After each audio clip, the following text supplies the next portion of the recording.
talk today briefly about the political environment in Australia that led to the defeat of a very damaging bill, which you would know as cap and trade, we call emissions trading scheme, and in Australia it was known as the carbon pollution reduction bill.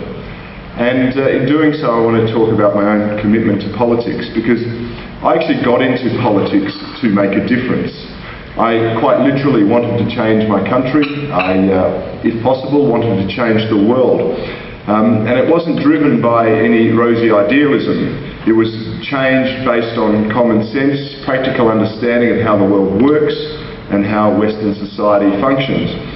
Intuitively, I knew that government was a behemoth that stifled rather than created prosperity, and I wanted to change that. Essentially, I wanted change that we could believe in.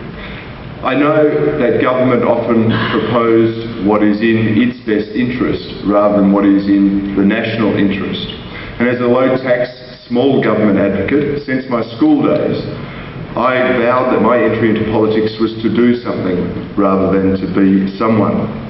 And so I took my conservative social and economic philosophy into Parliament 4 years ago, and I decided that I would be a champion for common sense. And nowhere was this more important than in the debate on climate change. So 6 months after my election, I wrote an essay inspired by Professor Ian Plimer, who is another speaker at this conference today, and it was entitled "Cool Heads Needed on Global Warming." Now, it caused quite a stir, and I remember one of the national newspapers had "Lib declares climate war." So I did declare war on climate change and the climate change movement, and I've been at war ever since. Not battling alone, mind you. There are a number of Australians, of course, who get into it, but in politics there are very few outspoken advocates about the I guess, catastrophic climate change scenario. So, going back to 2006 when I wrote my essay, the political environment was one which is markedly different to what it is today. The public were getting, I guess, tired of a very successful Howard-led conservative government after more than a decade in office. The mockumentary maker Al Gore was in full flight. Australia was in the grip of a punishing drought, which all the climate change alarmists linked directly to carbon dioxide. The deep green catastrophists, if you will, were capitalising on genuine environmental concerns to fuel what I would regard as an anti-Western, anti-industrialisation agenda. And the pivotal moment, I guess, was because the Howard government refused to ratify the Kyoto Protocol, or perhaps because of it, the government was eventually defeated, but not before, under public pressure, promising to implement an emissions trading scheme of its own should they be successfully re-elected. At the time, the Rudd government, who Mr Rudd is our Prime Minister currently, he promised an emissions trading scheme because climate change was, and I quote, the great moral issue of our time. He was elected as an economic conservative and a cap and trade big government taxer. It doesn't seem to make sense to me, but it did to the electorate at the time. Now, following our defeat, we had a gentleman by the name of Malcolm Turnbull as the leader, and I had a number of policy differences, and eventually I was removed from my front bench portfolio responsibilities. And as a backbencher, you have a great deal more liberty because you're not constrained by the role or the responsibility of having a leadership position within your own party. So you're effectively a free voice. And to me, that gave me an opportunity to campaign and speak very publicly against an emissions trading scheme. And over time, myself and a number of other senators, and in particular, most notably Senator Barnaby Joyce from the National Party, we covered talkback radio, we went and did public speaking tours, we went online and shared our opinion, making the case that an emissions trading scheme was simply a massive tax grab by a big government that was intent on getting bigger. We explained to people that the policy would have no environmental benefits, but would see tens of thousands, possibly hundreds of thousands of Australian jobs and industry moved offshore. We were derided as mad uncles, as recalcitrants, as rebels, and worse by our own leadership group, but we dug in for the fight of our life.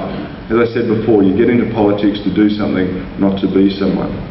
And I realised then, during that campaign, there were two aspects that we had to win if we were going to defeat an emissions trading scheme in Australia. Firstly, I had to win the support of my colleagues, and secondly, I had to get the support of the public. And so, amongst my colleagues, I set to work establishing a group of people that were prepared to stand up for the core beliefs, the Liberal Party beliefs of smaller government and lower tax, sticking up for families, supporting free enterprise and private industry.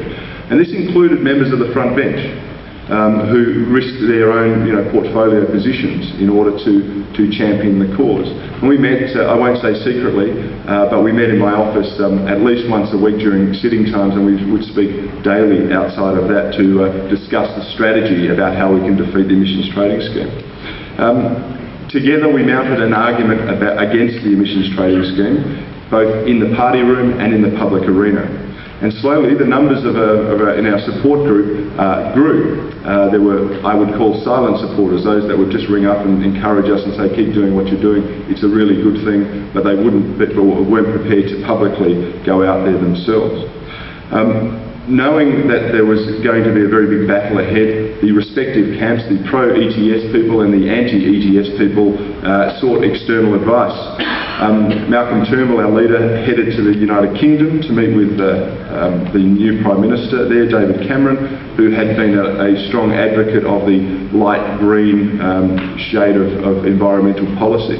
I, on the other hand, came to the USA. I met with Representative Sensenbrenner, Senator Inhofe, Myron Ebell from the CEI, and a number of other people in Washington. So you understand the different camps from our perspectives of who we met with. I have no doubt as to which one of us got the better advice, quite frankly. So in October of 2009, despite the reservations of some of us, the party room gave the leadership an opportunity to negotiate with the government. Now, I saw the opportunity to negotiate as a means of highlighting all the flaws that were in the government's policy. And so we could do so in a spirit of goodwill, but exposing the weaknesses in their policy. But the negotiation period was scheduled for 4 or 5 weeks, and there was to be no finalised agreement with the government without the endorsement of the party room. And I felt confident that the majority of people in the party room would not endorse any changes or support for an emissions trading scheme. So in the meantime, over those 5 weeks, a number of us put together an online petition where we asked people to submit their details saying they didn't want an emissions trading scheme. And at the time, an enterprising Australian journalist rang around the backbench members of the Liberal Party in Australia to ask them whether they supported an emissions trading scheme or not. I was very clear, very sure that a majority of my colleagues did not support it. That was a position that the leadership refused to concede or entertain. But the survey, the anonymous survey, showed that an overwhelming number of my colleagues, majority of my colleagues, didn't want an emissions trading scheme in Australia. They thought it was bad for Australian industry, it was going to be bad for our competitive environment, and it was going to have no environmental benefit. So when this became front page news, I was asked when I was in the UK to do an interview in which I made a number of comments that the emissions trading scheme needed to go. And that prompted Malcolm Turnbull, not whether it was me directly or whether it was just the sense that there was a move against the emissions trading scheme, it prompted Malcolm Turnbull to say that if we failed to support the government scheme, the Liberal Party would be decimated in any subsequent election.